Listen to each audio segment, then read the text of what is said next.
Ito nabili kong portable waste fan. Kagaya din siya ng OraShare. Siguro same lang sila ng manufacturing company.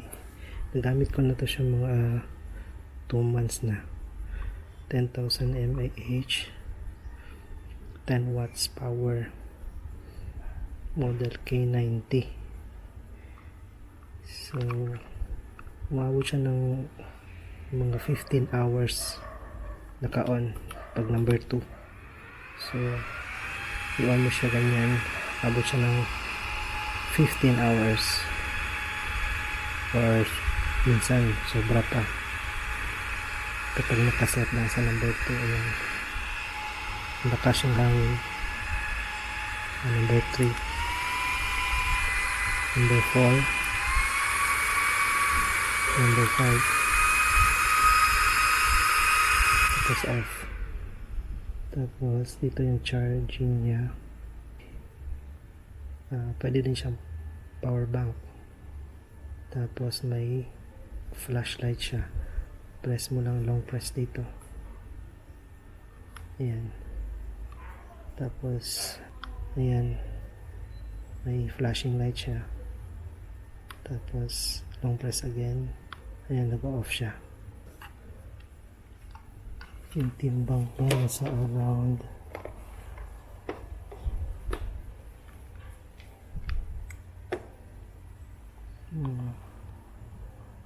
300 grams.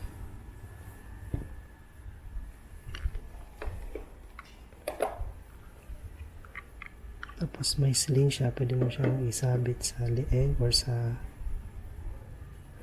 shoulder. Ayan, mahaba.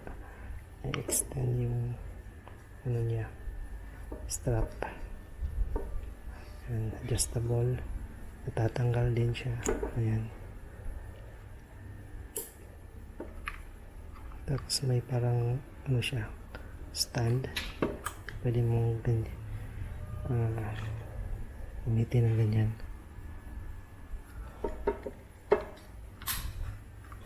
So ito yung box niya.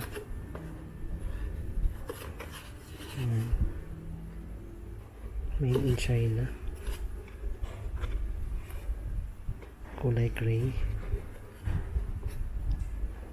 Super battery life, charging mobile phone, low noise, rechargeable design, 5-speed. Charging time is 4 to 5 hours.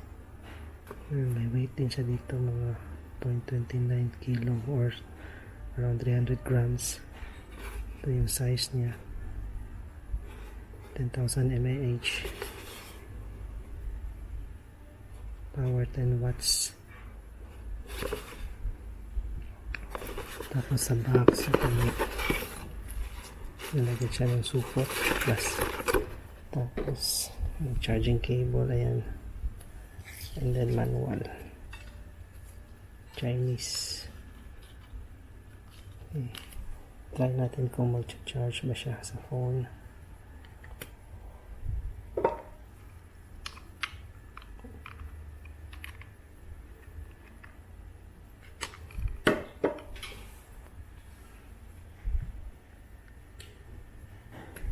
Solid naman siya.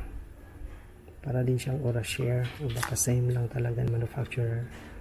Tapos rubber ito dito. Ayan, natatanggal. Meron. Siguro kung tatanggalin mo yan, baka pwede mo palitan yung battery kung sira na yung battery, o kaya gusto mong linisan yung ilalim. So yun lang guys.